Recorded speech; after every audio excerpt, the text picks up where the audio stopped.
کروں گا میرا رسول اس کی تصدیق کرے گا لَتُؤْمِنُنَّ بِهِ جب میرا یار آئے اے نبیو اے رسولو اے تاجدارو اے رسولو اے کلیم اللہ اے خلیل اللہ اے نجی اللہ اے صفی اللہ اے روح اللہ جب میرا یار آئے تمہاری شریعت عروج پر ہو تمہارے نعرے لگ رہے ہو تمہارے پرچم لہرا رہے ہو تمہارے کلمے گونج رہے ہو جب میرا یار آئے اپنے کلمے بند کر دینا محمد کا کلمہ شروع کر دینا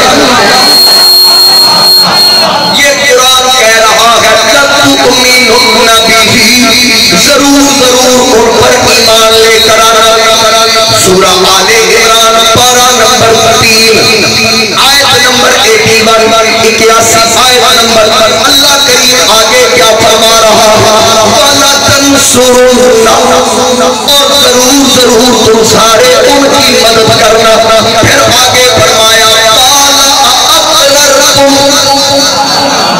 سنیے کیا تم اس بات کا اقرار کرتے ہو جس کا میں تم سے وعدہ لے رہا ہوں کہتا ہے تقریب حلف برداری یہ تقریب حلف نبوت ہے جس کا رب ذکر کر رہا ہے اللہ فرما رہا ہے کیا تم اقرار کرتے ہو جس بات کا میں وعدہ لے رہا ہوں وَأَخَذْتُمْ عَلَىٰ ذَلِكُمْ إِصْرِي اور اس پر میرا بھاری ذمہ لیا کیا تم قبول کرتے ہو رب فرما رہا ہے میرا بھاری ذمہ چک لو گے میرا بھاری ذمہ چک لو اچھا دیکھ لو نماز کو بھاری ذمہ نہیں کہا آج کو بھاری ذمہ نہیں کہا روزے کو بھاری ذمہ نہیں کہا زکات کو بھاری ذمہ نہیں کہا اگر میرے یار سے وفا کرو گے بھاری ذمہ چک لو گے یہ بھاری ذمہ اٹھا لو گے عَلَىٰ ذَاتِكُمْ إِصْرِي قالوا سارے بولے وہ جن سے وعدہ لیا وہ سب بولے اقررنا یا اللہ ہم اقرار کرتے ہیں سب نے کہا پاک پروردگار جس کا تو نے وعدہ لیا حلف لیا ہم اس بات کا اقرار کرتے ہیں بات خالق نے یہاں ختم نہیں کی بلکہ فرمایا قال فاشهدوا اگر اس بات کا اقرار کرتے ہو تو پھر ایک دوسرے کو اپنا گواہ بناؤ مجھے بتائیے کہ وہ اللہ کے چنے ہوئے تھے اور خاص تھے اللہ کے سب سے مقرب لوگ تھے اور خاص چنے ہوئے کسی کے سر پہ نبوت کا تاج سجنا تھا کسی کے سر پر رسالت کا تاج سجنا تھا رب ان سے فرما رہا ہے فاشهدوا ایک دوسرے پہ گواہ ہو جو اگلی گاڑی 4 سالی کا سب نے کہا ہم ایک دوسرے پر گواہ ہو گئے آگے سے جواب آیا وَأَنَا مَعَكُمْ مِنَ الشَّاهِدِينَ اس کام میں بھی تم پر گواہ ہوں میں بھی توڑا گواہ ہوں پھر آگے سنیے کن ہستیوں سے کیا فرمایا جا رہا فَمَنْ تَوَلَّىٰ پھر جڑا ہے تو پھرے آگیا فَمَنْ تَوَلَّىٰ بَعْدَ ذَلِكَ تو جو کوئی اس کے بعد پھرے فَأُولَٰئِكَ هُمُ الْفَاسِقُونَ تو وہ فاسقوں میں سے لیکن وہ پھرنے والے نہیں تھے وہ تو ساڑی طرح سے وہ انہاں وچوں نہیں سن جڑے 7 ستمبر والا جلوس کڑھ کے 12 ربیع الاول والے جلوس تو پھر جان مجھ سے کسی نے پوچھا کہ ہمارے محلے کے مولوی صاحب کہتے ہیں جی یہ جھنڈے جھنڈیاں کی جو لائٹنگ یہ لگ رہی ہیں اس کا فائدہ کیا میں نے اس سے کہا کہ پورے خوشاب روڈ پہ ختم نبوت کے بینرز لگے ہوئے ہیں اس سے پوچھو اس کا فائدہ کیا کیا صحابہ نے ایسے پبلسٹی کی تھی ایسے دعوت نامے شائع کیے بینرز لگائے کہ ختم نبوت کا جلسہ ہو رہا ہے ایک مولوی صاحب ایک کانفرنس میں بیٹھ کر کرسی کے اوپر اچھا خاصا ان کا وجود تھا، مقام یاد کے مولوی صاحب ہیں، میں نے ان کا وجود اس وقت بھی دیکھا جب وہ ٹانگے پہ سوار ہوتے تھے، اگلی سیٹ پہ بیٹھتے تھے، بالکل دبلے پتلے سے تھے.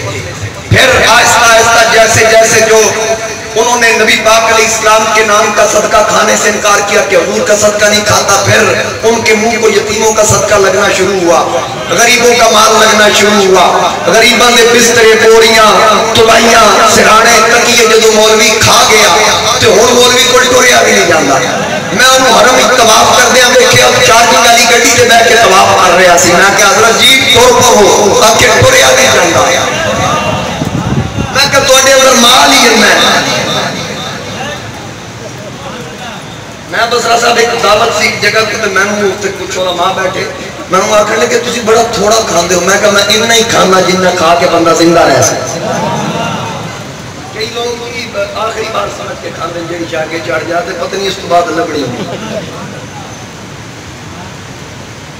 وہ مولوی صاحب جناب اس طرح ٹیک لگا کے تقریر کر رہے ہیں، مائک کو اتنے رکھیا آکھے مجھے ثابت کر دو یہ میلاد صدیق نے منایا، یہ میلاد ابو بکر نے منایا، عمر نے منایا، عثمان و علی نے، صحابہ کے دور میں ثابت کرو، تابعین کے دور میں سب چنگی بھلی گردان.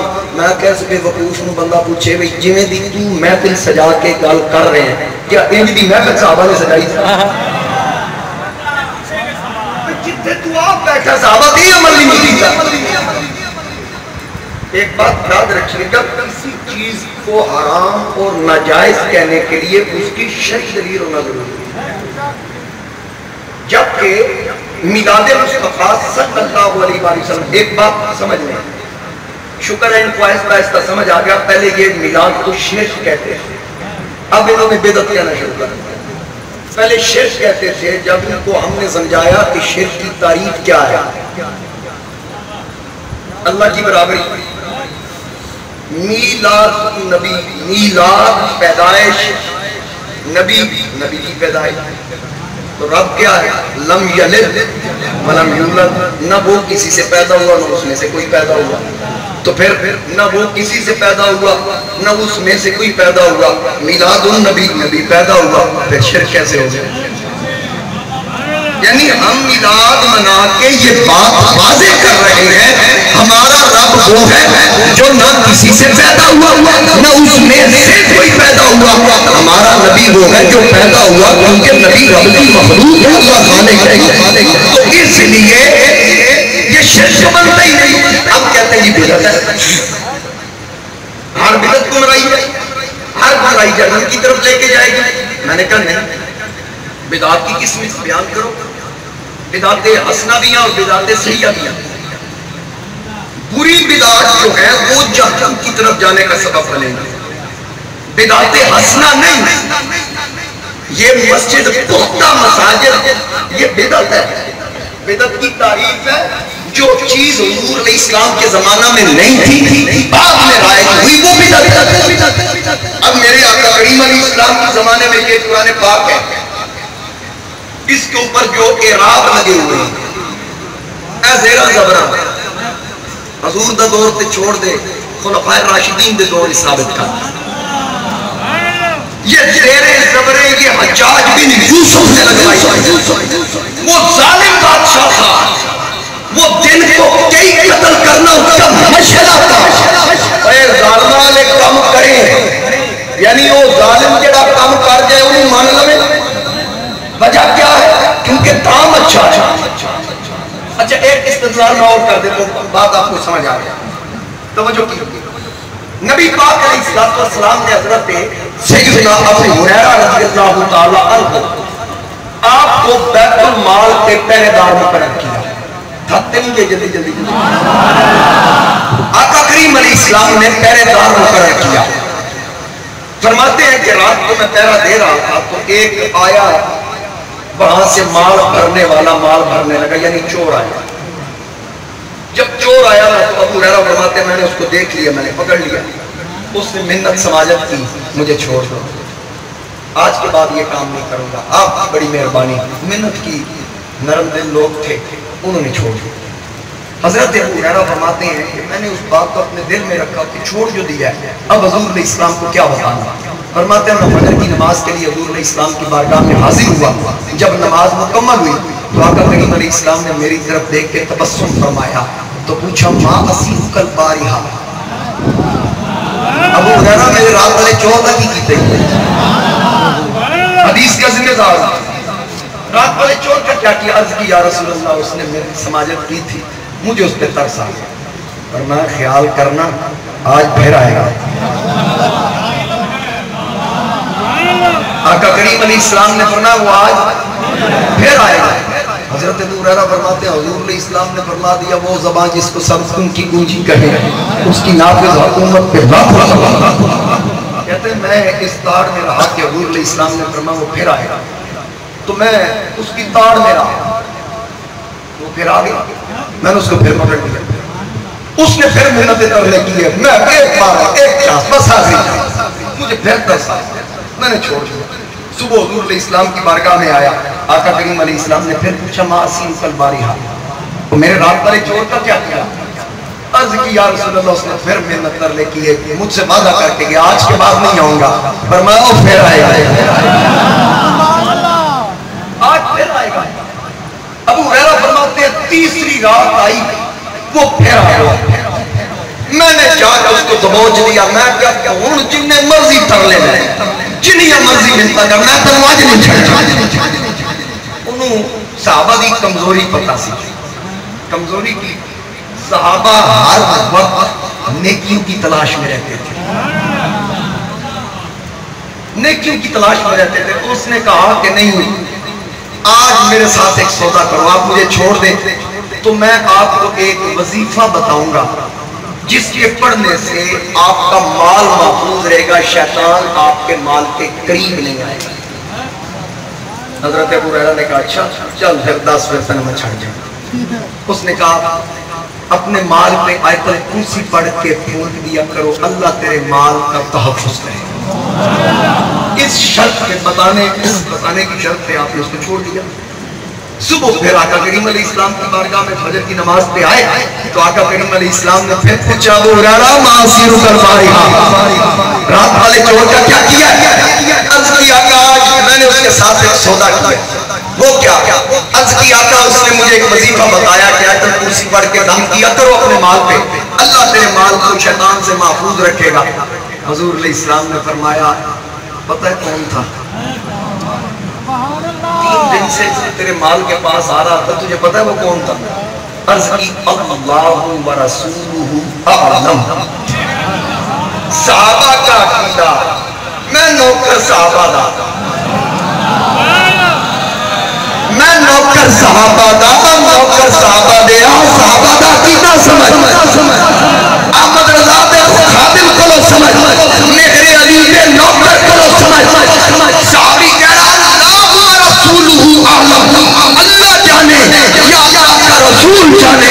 میرے مصطفیٰ کریم علیہ السلام نے فرمایا وہ 3 باتوں سے تیرے مال کے پاس آنے والا کوئی اور نہیں شیطان ہے. اچھا گیا خاموشی ہوگی. حضور علیہ السلام نے فرمایا ابو ہریرہ ایک بات بڑی اعلیٰ ہے. آقا وہ کیا فرمایا ہے سی شیطان گل چلی کر گیا. اب آپ سوچ رہے ہوں گے میلاد کا استدلال کیسے کر رہا ہے. توجہ یہ بھی آپ کو سمجھ آ جائے گی. شیطان نے بتایا سب سے بڑے بے ایمان نے بتایا اللہ کا منکر یعنی اللہ کی بات کو نہ ماننے والا اس کے حکم کو منکر ہے. نبیوں کا بے ادب نبی کی بے ادبی کرنے والا یعنی نبی کی بے ادبی کا موجب وہ کیا کہہ رہا ہے آیت الکرسی پڑھ کے کو مال محفوظ حضور کہہ رہے ہیں کام چنگا دس گیا تے جڑا کام شیطان دسے ہوے چنگا سرکار نو چنگا آکھن تے اے جڑا جنون سے میلاد النبی ہے سرکار دے میلاد دی خوشی منانا اس دن میں تینوں دکھانا کہ اس دن سوائے شیطان دے صرف شیطان رویا. شیطان رویا. یاد رکھنا شیطان کب رویا جب لعنتی ڈکلیئر ہوا جنت سے نکالا گیا جب سورۃ فاتحہ نازل ہوئی اور پھر جس دن میرے نبی کا میلاد 4 بار شیطان کو۔ ہمارے میرے ایک دوست ہیں وہ کہتے ہیں کہ جب میرے نبی کا میلاد ہوا بابا رویا، جدو سنیا میلاد منایا تو آقا رویا، سوائے ابلیس کے جہاں میں سبھی تو خوشیاں منا رہا ہے۔ یار صرف سمجھنے کی بات ہے، پڑھے لکھے لوگ تشریف فرما ہے، صرف سمجھنے کی بات ہے۔ مجھے اتنا بتائیں کہ 14 اگست کو ہم جشن آزادی مناتے ہیں، کس چیز اس کی قدر و اہمیت آنے والی نسلوں تک منتقل کرنے کی، کہ ہماری آنے والی نسلوں کو پتہ چلے اس دن کی قدر و اہمیت کیا ہے، اس لیے مناتے ہیں۔ تو پھر اگر آنے والی نسلوں کو یہ بتانا ہے کہ ہمیں کس دن انگریز سے آزادی ملی ہے، تو آنے والی نسلوں کو یہ نہیں بتانا کہ جس روز وہ آیا جس دن ہمیں جہنم سے چھٹکارا ملا، اس دن کی قدر و اہمیت کی بتانا۔ اور رب فرمارا وذکرہم بایام اللہ، میرے دنوں کی یاد دلاؤ لوگوں کو۔ اللہ کے دن کون سے ہیں؟ وہ تو لم یلد ولم یولد، وہ تو کہہ رہا وذکر فی الکتاب ابراہیم، ابراہیم کی یاد مناؤ کتاب میں، وذکر فی الکتاب اسماعیل، اسماعیل کی یاد مناؤ، وذکر فی الکتاب ادریس، ادریس کی یاد مناؤ، وذکر فی الکتاب موسیٰ، موسیٰ کی یاد مناؤ۔ تو جو خلیل اللہ، کلیم اللہ، ذبیح اللہ کی یاد منانے کو کہہ رہا ہے، حبیب اللہ تو وہ ہے، اگر وہ بھی خلیل اللہ بھی نہ ہوتے وہ تو خود دعاؤں میں مانگ رہے ہیں، وہ تو خود میرے نبی کو اپنی دعاؤں میں مانگ رہے ہیں، عرض کرتے ہیں ربنا وبعث فیہم رسولا